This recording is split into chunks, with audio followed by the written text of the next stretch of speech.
देवराज इंद्र ने अपने गुरुदेव भगवान बृहस्पति जी का अपमान कर दिया। सभा में अप्सराओं का नृत्य हो रहा है, गंधर्वगण गान कर रहे हैं, बड़े बड़े ऋषि मुनि स्तुति कर रहे हैं, समस्त देवता लोकपाल सब बैठे हुए हैं, देवराज इंद्र की सभा लगी। गुरु बृहस्पति देव जी पधारे। गुरुदेव के आने पर समस्त लोकपाल सहित देवता खड़े हो गए, पर देवराज इंद्र इंद्राणी के साथ वैसे ही बैठे रहे, ना कोई हाथ जोड़ना, ना कोई नमस्कार मुद्रा, बस घमंड।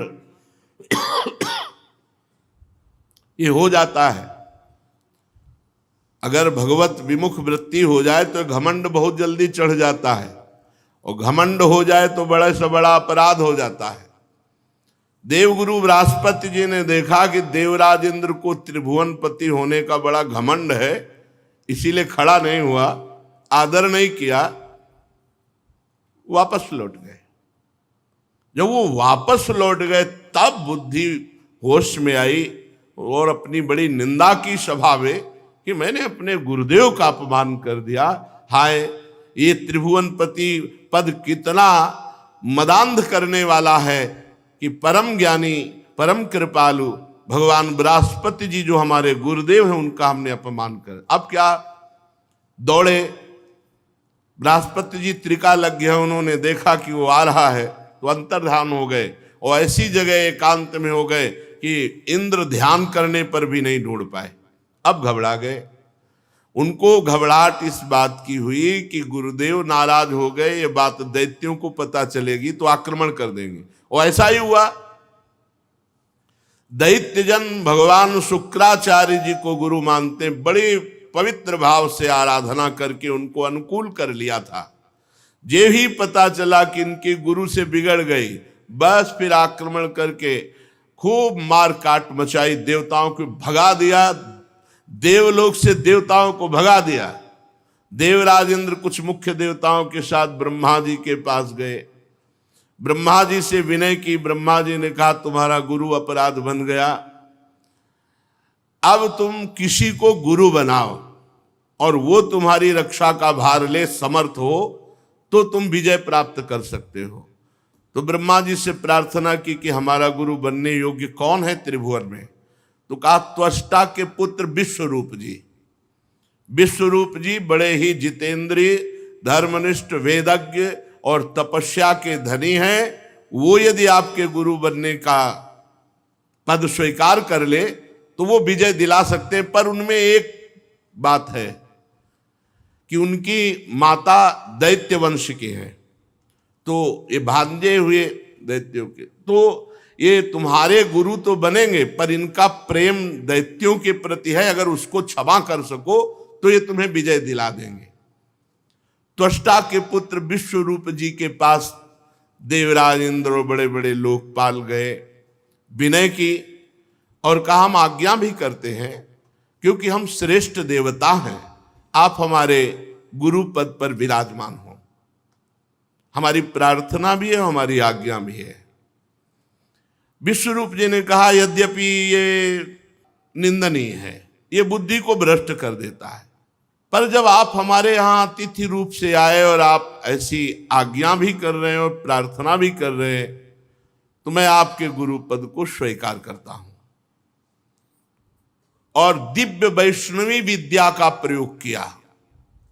समस्त देवताओं के जो अंग भंग हो गए थे सब पुष्ट हो गए,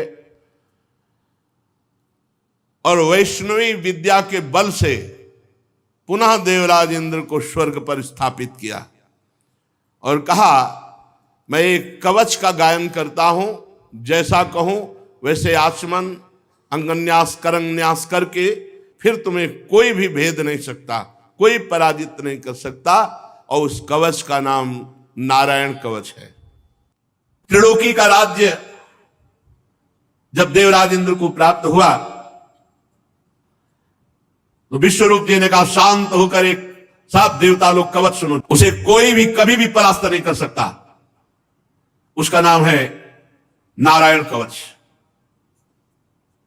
चाहे जितना आक्रमणकारी कोई शत्रु हो, भूत हो, प्रेत हो, कुछ भी, मारण, मोहन, वशीकरण, उच्चाटन के ऊपर कोई प्रभाव नहीं पड़ सकता। श्री सुखदेव जी कहते हैं, परीक्षित, देवराज इंद्र और समस्त देवताओं को नारायण कवच का उपदेश विश्वरूप जी ने किया। देवराज इंद्र किसी को कभी भी कहीं कोई भय का अवसर हो तो उसके कभी कोई भी आक्रमण, किसी भी तरह की हानि नहीं कर सकते। मंत्र का आक्रमण, अस्त्र का आक्रमण, कोई भी।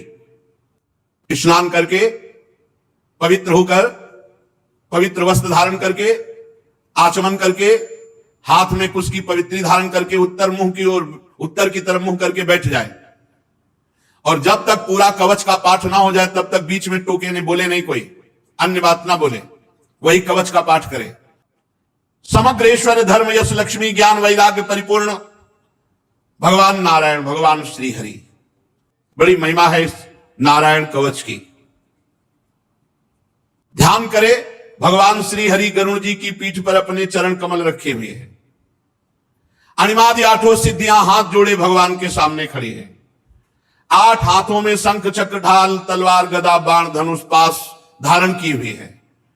ओमकार स्वरूप प्रभु ऐसे सामने ध्यान करके फिर शुरू करे, ओम हरिर्विदध्यान मम सर्व रक्षाम नस्तांग पदमा पतगेंद्र पृष्ठे दरारि चर्मा सिगदे सुचाप पाषाण दधानोष्ट गुणोष्ट बाहु।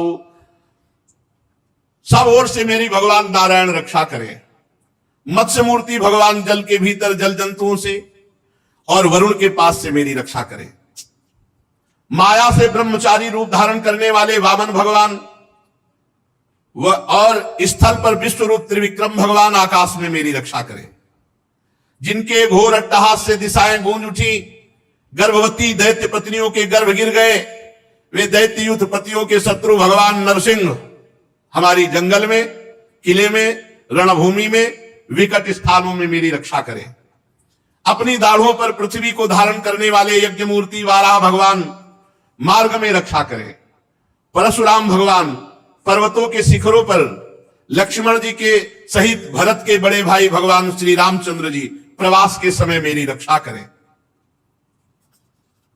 भगवान नारायण मारण, मोहन, भयंकर अभिचारों से, सब प्रकार के प्रमादों से मेरी रक्षा करें। ऋषि श्रेष्ठ भगवान नर गर्व से, अहंकार से मेरी रक्षा करें। योगेश्वर भगवान दत्तात्रेय जी योग के विघ्नों से, त्रिगुणाधिपति भगवान कपिल देव कर्म बंधनों से मेरी रक्षा करें। परम ऋषि सनत कुमार कामदेव से रक्षा करें। हयग्रीव भगवान मार्ग में चलते समय मेरी रक्षा करें। देव मूर्तियों को देखकर जो नमस्कार नहीं करता है उसको अपराध लगता है, उस अपराध से देव ऋषि नारद जी और 32 सेवा अपराधों से भगवान नारद और कच्छप जी हमारी रक्षा करें। कल जहां विश्राम हुआ था वो था 32 सेवा अपराधों से भगवान नारद जी हमारी रक्षा करें, और जो हमसे पाप कर्म बन गए हैं, हमें नरक ले जाने वाले हैं, उनसे कच्छप भगवान हमारी रक्षा करें।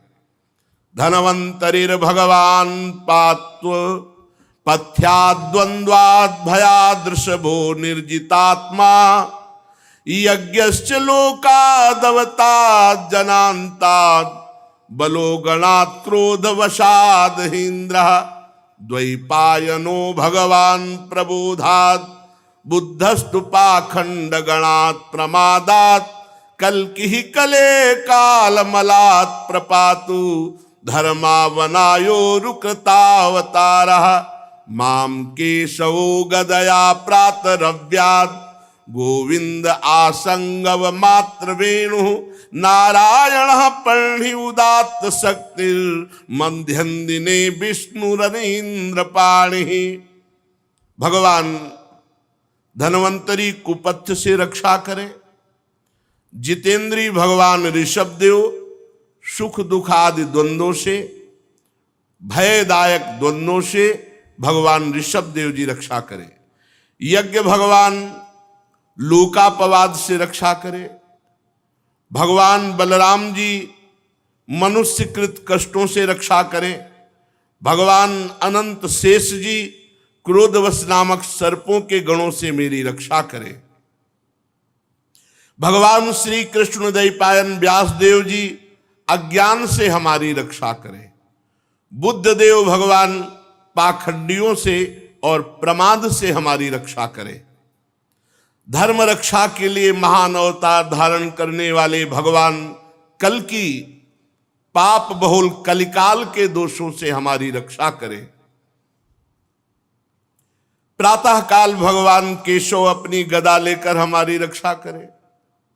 दिन चढ़ाने पर भगवान गोविंद अपनी बांसुरी अधरों पर विराजमान करके हमारी रक्षा करें। दोपहर के पहले भगवान नारायण तीक्ष्ण शक्ति लेकर और दोपहर को भगवान विष्णु सुदर्शन चक्र के द्वारा हमारी रक्षा करें। तीसरे पहर में भगवान मधुसूदन अपना प्रचंड धनुष लेकर मेरी रक्षा करें। सायंकाल भगवान ब्रह्मा जी त्रिमूर्तिधारी माधव, सूर्यास्त के बाद ऋषिकेश भगवान रक्षा करें। अर्धरात्रि के पूर्व और अर्धरात्रि के समय भगवान पद्मनाभ हमारी रक्षा करें। रात्रि के पहले प्रहर में श्री वत्सलांक्षण भगवान हरिजू रक्षा करें। उषा काल में खड्गधारी भगवान जनार्दन रक्षा करें। सूर्योदय से पूर्व श्री दामोदर भगवान और संध्याओं में काल मूर्ति भगवान विश्वेश्वर हमारी रक्षा करें। हे सुदर्शन चक्र, आपका आकार चक्र की तरह है जैसे रथ का पहिया। आपके किनारे का भाग प्रलयकालीन अग्नि के समान अत्यंत तीव्र है। आप भगवान की प्रेरणा से ही भक्त रक्षा के लिए जाते हैं और सदैव आप घूमते रहते हैं। जैसे आग वायु की सहायता से सूखे घास फूस को जला डालती है, ऐसे ही आप जो भगवान की शरण में हैं उनके विघ्नों को, कष्टों को, पापों को और दुष्ट जनों को शीघ्र से शीघ्र जला दीजिए, जला दीजिए। हे भगवान की कौमोदकी गदा, आपसे छूटने वाली चिंगारियों का स्पर्श वज्र के समान असह्य है।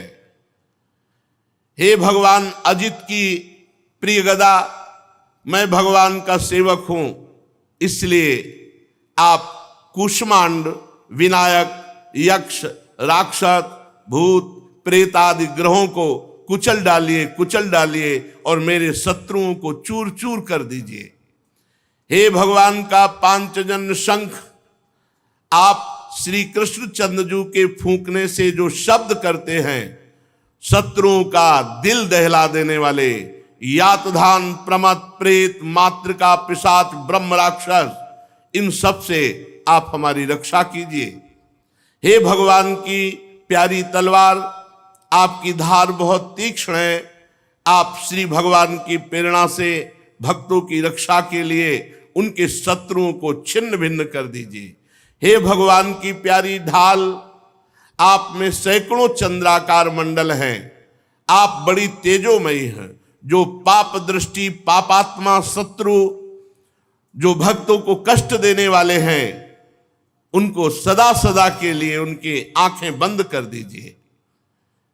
सूर्य आदि ग्रह, पुच्छल तारे, केतु, दुष्ट मनुष्य, सर्प आदि रेंगने वाले जंतु, दाढ़ों वाले हिंसक पशु, भूत प्रेत आदि पापी प्राणी, ये जो हमें भय दे, जो हमारा मंगल विनाश करने वाले हैं, हे भगवान के नाम, हे भगवान के आयुध, भगवान नाम कीर्तन के प्रभाव से तत्काल समस्त अमंगल नष्ट हो जाए।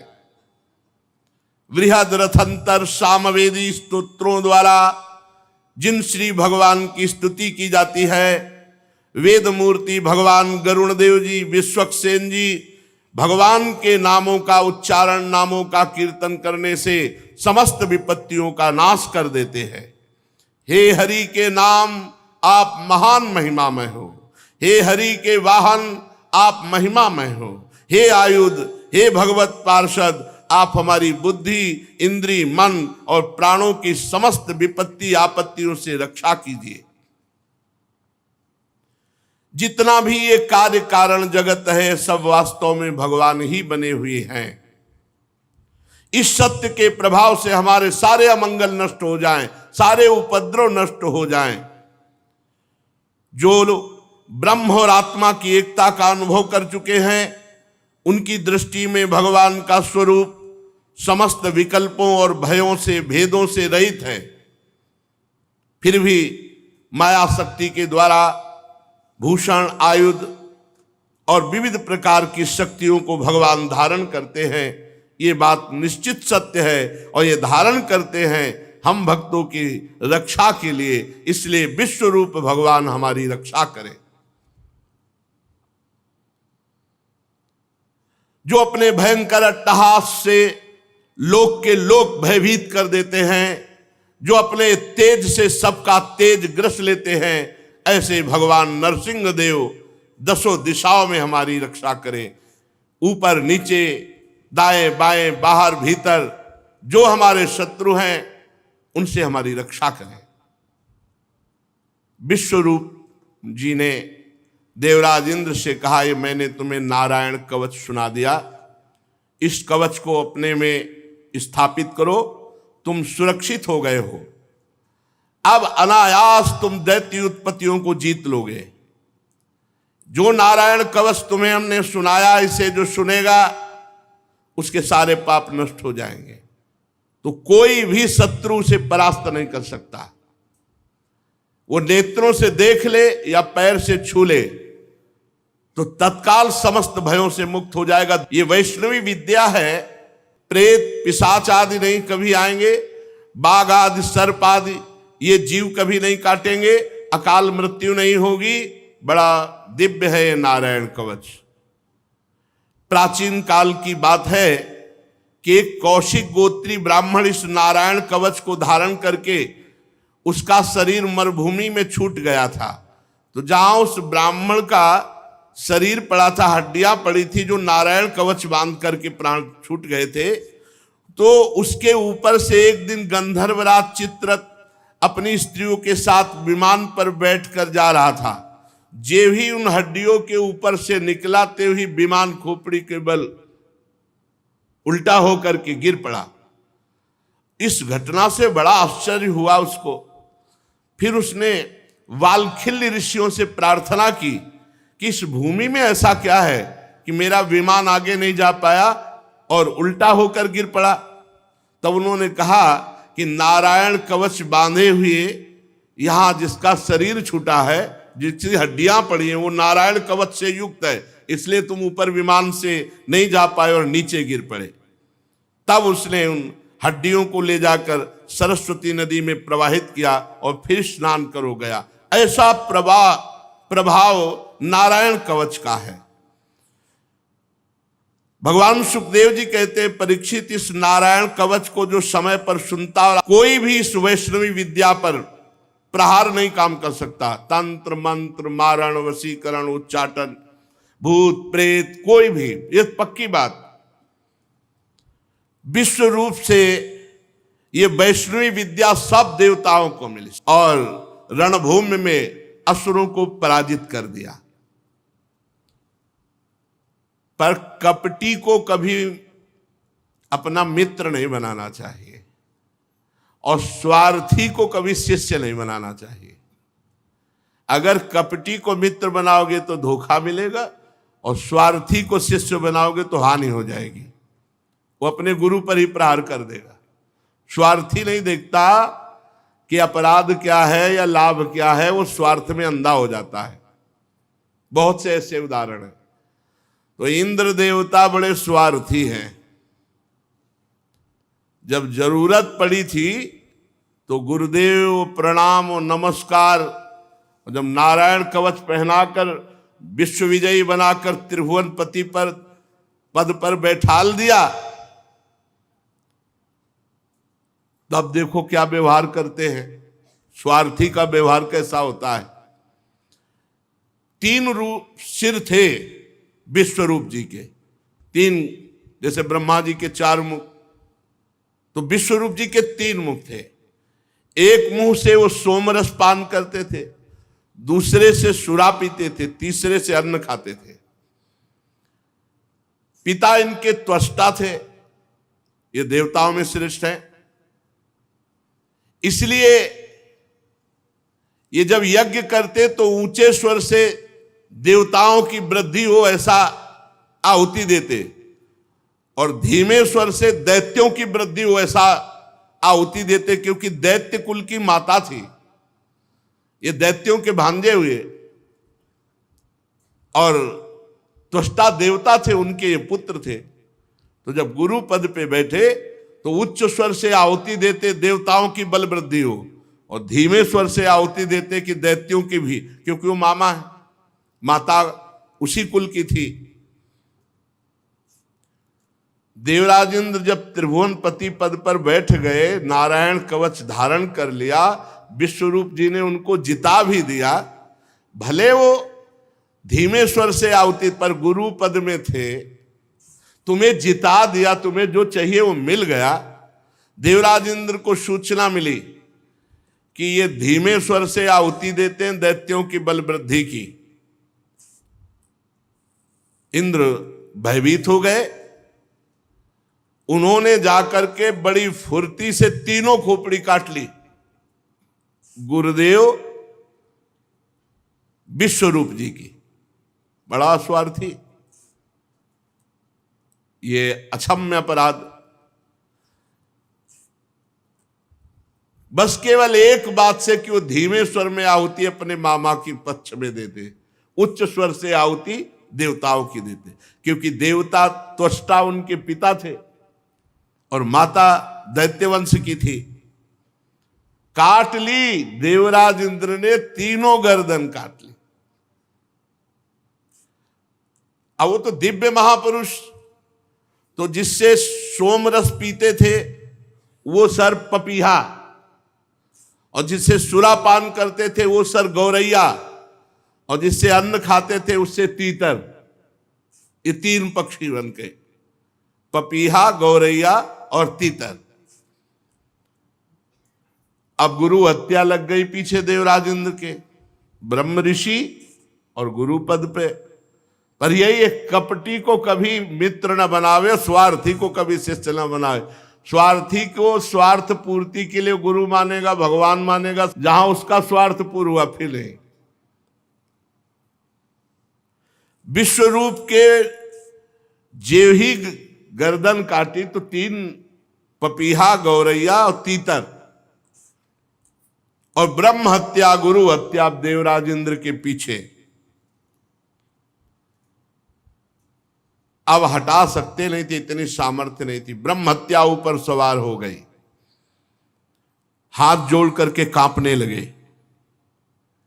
बहुत उपाय किया, 1 वर्ष तक भयंकर पीड़ा, भयंकर कष्ट, कहीं ठौर नहीं। सिंहासन में बैठ नहीं सकते जाके।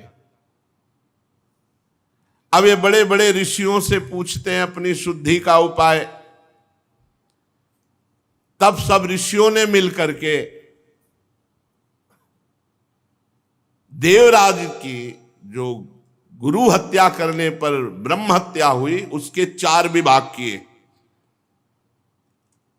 एक पृथ्वी को हिस्सा दिया, दूसरा जल को हिस्सा दिया, तीसरा वृक्ष को हिस्सा दिया, और चौथा स्त्रियों को हिस्सा दिया। ब्रह्म हत्या के 4 हिस्से कर दिए।